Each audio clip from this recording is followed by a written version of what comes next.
그래서 1장의 서론부터 시작을 하는 1항 첫 번째 내용들은 읽어보면 이렇습니다. 주님이신 그리스도께서는 살아계신 하느님의 아들로서 당신 백성을 죄에서 구원하시고 모든 사람을 거룩하게 하려고 오신 주님께서는 당신께서 성부에게서 파견되신 것처럼 당신 사도들을 파견하셨다. 주님께서는 사도들에게 성령을 주시어 거룩하게 하시고 그들이 세상에서 성부께 영광을 드리고 사람을 구원하여 그리스도의 몸인 교회를 건설하도록 하셨다 하는 말씀으로 시작하고 있습니다. 여러분들 이 첫 주교교령 읽어보셨어요? 주교교령들 읽어보시면은 한국말이니까 내용은 아는데 도대체 이 말이 왜 여기에 쓰여 있는지 이 말씀을 에베소 말씀을 여기다 써놓음으로써 무엇을 이야기하고자 하는지 이런 것들은 조금 낯설으실 수 있습니다. 그래서 이 서론 1장에서 하는 이야기는 그리스도의 활동 사명을 이야기를 하시는 내용입니다. 크리스토스 도미누스, 구세주 주님이라고 하는 말 자체로서 주님은 하느님의 아들이십니다. 그리고 그 아들이신 주님은 당신 백성을 죄에서 구원하시고 거룩하게 하시기 위해서 하느님으로부터 파견되셨습니다. 라는 내용이 중요한 일들입니다. 그리고 그 예수님께서는 사도들을 부르시고 다시 당신이 하느님께 파견되신 것처럼 사람들에게 사도들을 파견하셨다라는 내용들입니다. 그렇기 때문에 하느님이 예수님을 파견하셨고 예수님이 다시 사도들을 파견하시면서 사도단에 하느님이 예수님을 파견하신 그 사명을 누구한테 전달했어요? 사도들에게 전달을 하심으로써 이 사도들에게는 누구의 사명이 지금 매달려 있어요? 하느님의 사명을, 하느님이 예수님께 맡기신 사명을 사도들이 다시 가지게끔 됐다라고 이야기들을 하는 겁니다. 근데 이 직무가 이제 누구에게 연결이 돼요? 주교님들께 연결이 됩니다. 그래서 근데 이 사도들에게 예수님께서는 성령을 주셨다는 거예요. 근데 이 성령은 예수님이 세례를 받을 때 하늘로부터 내려와 갖고 받으시는 거잖아요. 그렇게 되면 예수님이 하느님의 사명들을 수행하기 위해서 공생활을 시작하셨을 때 성령이 내려오셨고 성령이 내려오셔서 거룩하게 만드셨던 모든 일들은 예수님께 왔고 예수님과 결합된 모든 사람들이 그 성령으로 인해서 거룩하게 됐다는 거예요. 그러면 이제 예수님을 통해서 모든 사람들이 예수님을 따르는 모든 사람들이 그 성령으로 인해서 거룩하게 됐다고요. 이게 주교교령 1항에서 나타나는 신학적인 개념들입니다. 그래서 거룩하게 하시고 세상에서 성부의 영광을 드리도록 사람들을 구원하는 것, 이것이 예수가 맡으신 사명이라고 이야기를 한다면 이 사명들을 통해서 사도들이 그 일들을 하고 있고 사도들도 역시 마찬가지로 예수님께서 받았던 그 사명을 통해서 사람들을 거룩하게 하고 세상에서 하느님께 영광을 드리도록 하고 그들의 구원을 위해서 노력하는 일들이고 결국은 그리스도의 몸을 건설하도록 한 것이 바로 성령을 주신 이유이고 성령을 통해서 우리가 해야 되는 임무라는 이야기들을 해주시는 겁니다. 그래서 그리스도께서 파견되셨고 마찬가지로 사도들도 파견되었고 성령을 통해서 우리는 거룩하게 되고 하느님께 영광을 드리게 되고 교회를 건설해야 되는 일에 포함되어졌는데 그 일들이 누구와 연관이 있다고요 지금? 이건 주교교령에 나오는 이야기들이에요. 그래서 주교님들과 이 사명이 함께 연결되어 있다는 내용들이 첫 번째 내용입니다. 그리고 이제 그런 면에서 예수님과 사도들의 관계라고 얘기를 하고 사도들 안에서의 사도단의 관계들을 이야기를 한다면 사도단에는 몇 명이죠? 총? 12명이세요. 12명인데 그중에 베드로가 특별한 수익권들을 가지고 있다라는 이야기들을 우리는 알고 있습니다. 근데 그 베드로의 후계자가 누구예요? 교황님. 그러면은 사도들의 후계자들은 누구예요? 주교단이라고 이야기들을 하는 내용들이 그 다음에 나옵니다. 그래서 교황님과 주교단의 관계가 그 으뜸 사도인 베드로와 나머지 사도들과의 관계들 안에서 유비적으로 연결이 되어 있습니다. 교황님은 베드로의 후계자이시고 이 베드로의 후계자라고 하는 교황의 직무는 누가 제정하셨어요? 어떻게 하느님이 제정하셨다고 얘기를 해요? 내 오른쪽에 왼쪽에 앉혀주십시오 그랬더니 그건 사람이 정하는 게 아니고 하느님이 정하시는 일이다 라고 얘기를 하고 베드로가 베드로에게 너희들은 나를 누구라고 생각해? 라고 얘기를 했더니 당신은 살아계신 하느님의 아들 그리스도이십니다 라고 이렇게 얘기를 했었을 때 요한의 아들 시몬아 너는 복이 있다. 하느님이 너한테 그것들을 주셨다 라고 하는 것들을 알려주시는 것들입니다. 그래서 이것들이 하느님이 제정하신 직무라고 하는 이야기들로 설명을 하게끔 되고 이 교황은 영혼들의 양들의 그 하느님 백성의 영혼들을 보살필 때 완전하고 직접적이고 보편적이고 최고의 권력을 행사합니다. 라는 내용들로 교황의 권한을 이야기들을 합니다. 그래서 교황님은 모든 신자들의 목자이십니다. 그리고 교황님은 보편교회의 공동선과 개별교회의 선익을 보호할 사명을 가지고 있습니다.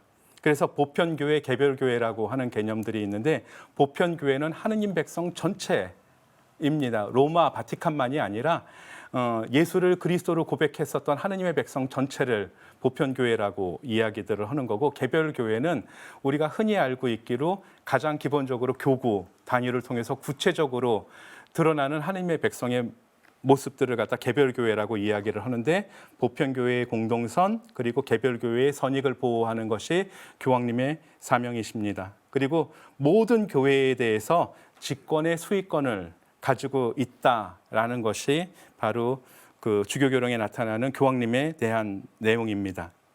그렇다면 주교님들은 무엇인가라고 얘기를 했었을 때 주교님들은 영혼의 목자로서 사도들의 자리를 이어받습니다.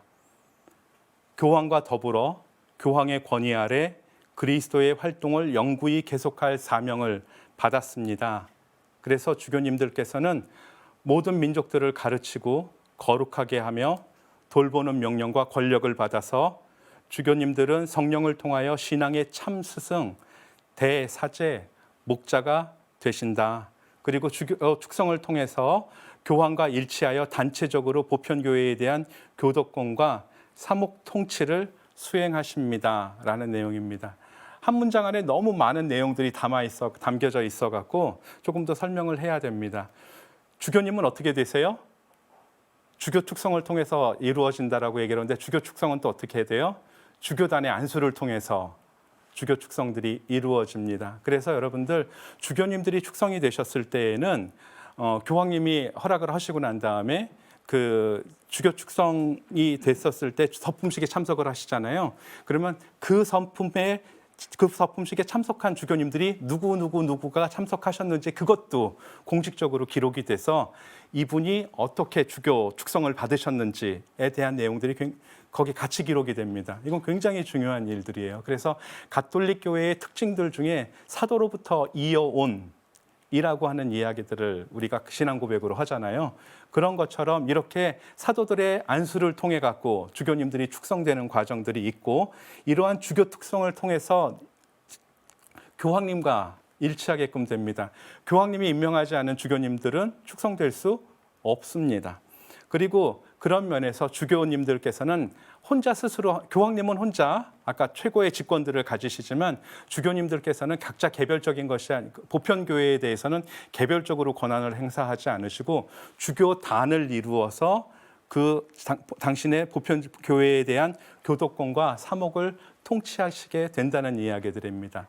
다만 개별 교구에 대해서는 주교님이 고유하게 교황님처럼 자기 교구에 대해서는 직접적인 권한들을 갖게 되신다라는 이야기입니다. 그래서 사목 통치는 보편교회에 대해서는 공통적으로 그리고 개별 자기 교회에 대해서는 개별적으로 주교 직무를 수행하신다 하는 내용들이 주교님과 관련된 교령의 내용들입니다. 1장에서 이제 주교님들과 보편교회에 대한 이야기들을 설명을 하면서 세 가지 내용들을 다루고 있습니다. 보편교회에서의 주교님의 역할, 그리고 주교님과 교황청의 관계, 그리고 교구장 주교로서의 역할들을 이야기하게 됩니다. 보편교회에 대해서 주교님들이 가지고 있는 역할들은 성사적 축성의 힘과 단장과 단원들의 교회적 친교로 주교단이 구성된다라고 얘기를 하고 주교단의 구성원이 된다고 이야기들을 합니다. 우리는 교회의 구성원이 어떻게 되죠? 세례를 통해서 교회의 구성원이 되는데 주교단의 구성원이 되기 위해서는 성사적 축성을 통해서 이루어집니다. 그리고 여기서 주교단의 단장은 교황님이십니다. 그리고 주교단의 단원은 주교님들이십니다. 그래서 주교단은 교황과 함께 완전한 권력의 주체가 됩니다. 근데 자기 스스로는 권력의 주체가 되지 않습니다. 그런데 그런 권력의 행사들을 어떻게 하는가라고 이야기를 했었을 때 주교교령이 승인되기 전에 승인된 세계주교 대의원회의를 통해서 한다는 내용들이 6항에 나오는 내용들이고, 또 2차 바티칸 공의회처럼 전 세계 주교님들이 함께 모여서 논의하고 그것들을 결정했었을 때 보편교회에 일률적으로 적용되는 원칙들을 제정함으로써 당신의 권력을 행사하게끔 됩니다.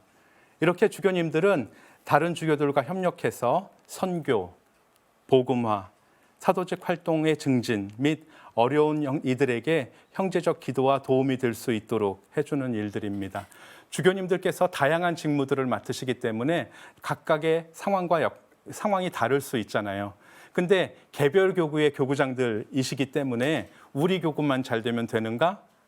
아니다 하는 이야기들입니다. 그래서 다른 주교님들과 함께 어떤 일들을 공동으로 하게끔 되고, 이건 역시 단체성의 원리에 따른 적용이 되는 일들이고, 교회에 대해서 공동의 책임성들을 지니는 내용이 바로 이 다른 주교와 협력해서 함께 기도와 도움을 통해서 그 직무를 수행한다는 내용 안에 담겨져 있는 내용들입니다. 그리고 그런 주교님들과 교황청은 어떤 연관성들이 있는가? 여기서 교황청을 사도자라고 표현을 했었는데, 그 바티칸이라고 하는 그 이름은 어떤 나라의 이름을 대표하는 것처럼 보이지만, 어떤 구체적으로 우리가 그 나라라는 특성들을 갖게끔 되는 이유들은 가시적인 어떤 표징들을 이야기하기 때문에 국가로서의 형태들을 가지고 있는 것들이고요. 그 교회가 구체적으로 국제사회 안에서 어떤 그 국제사회의 멤버로서 활동하기 위해서는 사도자라는 이름들을 더 선호합니다. 그렇기 때문에 주교님들과 사도자는 어떤 관계에 있는가 하는 표현들입니다.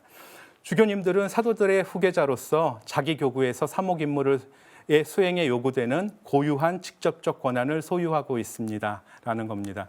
여러분들 모든 주교님들은 당신이 고유하게 가지고 계시는 관할 지역이 있습니다. 그래서 각 그런 분들을 교구장이라고 부릅니다. 그러면 서울교구의 교구장은 누구시죠? 염수정 추기경님이세요. 추기경님도 주교단의 일원입니다. 근데 보좌 주교님들이 계시잖아요. 보좌 주교님들도 계신데 보좌 주교님들도 관할권들이 있습니다. 관할 지역이 있는데 안타깝게도 그 관할 지역이 아직 그 사목 활동을 할 수 없는 명의 교구들입니다. 그래서 그 교구가 만약에 다시 교회가 열려갖고서는 사목 활동을 할 수 있다면 언제든지 그 교구 가서 활동을 하셔야 되는 상황인데, 거기에 그 관할권이 지금 사목 활동을 할 수가 없기 때문에 서울교구에서 보좌주교로 활동을 하시는 것들입니다. 그렇기 때문에 자기 교구에서라고 하는 그 뜻은 고유한 자기 관할구역이 있다라는 뜻이기 때문에 그렇습니다. 그리고 모든 주교님들께서는 자기 교구에서 신자들의 영적 선익이 될 때마다 교회의 일반법 관명권이 있습니다라는 거예요. 왜냐하면 어떤 누군가가 직접적인 권한을 가지고 있다라고 얘기를 한다면 자기에게 소속된 신자들에게 적용될 수 있는 법을 만들 수 있다는 뜻입니다. 또 그런 뜻으로 보편법이 개별 교구 안에 적용이 된다고 했었을 때에도 고유한 통치권을 가지고 있는 그 주교님들께서는 신자들의 영혼의 선익이 될 때마다 모든 내용들을 관면할 수 있다는 내용들입니다. 그리고 교황청은 이건 이제 주교님에 대한 이야기고, 사도자라고 얘기를 하는 교황청이라고 표현된 사도자는 교회의 선익을 위해서 교황님의 이름으로, 교황님의 권위로 임무를 수행하는 일들입니다. 그래서 교황님은 그 교황청의 여러 기관으로부터 도움을 받는데, 그 도움을 하는 교황님을 도와드리는 모든 교황청의 기구들은 각각의 장관이 있다 하더라도 그 장관들이 하는 일들은 교황님의 명의와 교황님의 권위로 그 임무를 수행하기 때문에 교황청에서 나오는 모든 문헌들은 등급이 있다 하더라도 교황의 의지로 우리가 수용을 해야 되는 일들입니다. 그리고 주교님들과 개별교회 또는 교구들에 대한 이야기가 두 번째 장에 들어 있습니다. 첫 번째 장에 주교님들의 신원이 무엇인지, 그리고 교황청과 주교단의 관계가 무엇인지에 대한 이야기들을 했었다면, 두 번째들은 개별 교구에서 실제로 실현되는 내용들을 규정들을 담고 있습니다. 그래서 교구장 주교에 대한 이야기들 안에는 교구장 주교님께서 활동하시는 지역이 교구이고, 이 교구는 하느님의 백성의 한 부분으로서 구체적으로 실현되는 하느님의 백성 개별 교회입니다. 그래서 이 교회는 우리가 신앙 고백에서 이야기하는 것처럼 하나이고 거룩하고 보편되며 사도로부터 이어오는 그리스도의 교회가 가시적으로 드러나는 것이 바로 교구장 주교님들이 맡고 있는 교구의 구체적인 내용입니다. 그리고 교구장 주교님들은 교황의 권위 아래서 개별 교회를 돌보는 임무를 맡으셨습니다. 그래서 자기 교구에 대해서 고유하고 통상적이고 직접적인 목자이십니다. 또 주님의 이름으로 양떼를 돌보고 가르치고 거룩하게 하며 영혼의 목자로서 다스리는 임무를 수행합니다. 우리가 흔히 알고 있는 교회의 삼중직무, 사제직, 예언직, 왕직을 설명하는 말들입니다. 그리고 주교님들께서는 그리스도의 가르침을 선포하고 성찬례를 거행하고 아버지와 목자로서 사람들을 섬기는 직무를 맡으신 분이시고, 교회 안에서 이루어지는 다양한 사도직의 조화를 이루고, 그 다음에 특별히 돌봄을 필요로 하거나 그 사목적 도움을 필요로 하는데도 불구하고 도움의 손길이 가지 않는 특수한 상황에 놓인 신자들도 마음을 가지고 돌보아야 된다는 내용들이 교구장 주교의 임무로 들어 있습니다. 그리고 교구장 주교는 국가로부터 독립적 권한을 수행합니다. 그래서 어떠한 권력도 교구장의 권력들을 갖다 침해할 수 없다는 내용들입니다. 그리고 주교님의 임무가 이렇게 중요하기 때문에 적정한 교회법이 권고하는 나이가 되면 사퇴하십시오 하는 내용들도 이 안에 들어 있습니다. 사퇴가 권고된다는 내용들이 21항에 들어 있습니다. 그렇게 교구장이 활동하는 지역은 그럼 어떻게 나눌 것인가? 이것은 효과적인 사목 임무를 수행하기 위한 지역적 경계를 설정하는 일들입니다. 교회가 이렇게 지역적 경계들을 중요하게 생각하는 이유들은요, 근본적인 목적이 있어요. 여러분들 혹시 요즘에는 기술이 발달을 해갖고서는 그 하늘에서 사는 사람들, 우주 공간에서 사는 사람들도 가끔은 있을 수 있지만 대부분의 사람들이 땅을 걸어 다니면서 삽니다. 물속에 산다고 하더라도 땅 위에서 살아가는 존재들입니다. 그렇기 때문에 지역적 특성이라고 하는 것들을 통해서 영혼을 구원하는 책임자들의 권한들을 분산시키는 이유들은 땅을 밟고 있는 모든 사람들은 하느님 구원의 대상이 되기 때문에 그렇습니다. 그래서 어느 누구도 하느님 구원에 대해서 제외되는 대상이 없다는 그 믿음들을 가지고서는 지역적 경계를 교구의 기본적인 구분으로 삼습니다.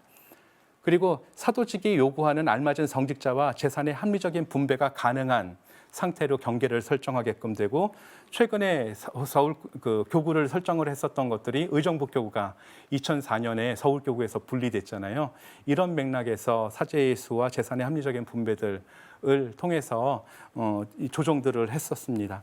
그리고 그 조정의 규범 안에서는 신자들의 다양성들을 고려하고 교구장의 사목의 적절한 규모, 성직자의 수와 자질, 그리고 주교회의를 통해서 협의를 진행한다는 내용들이 주교교령 2장에 나와 있는 내용들입니다.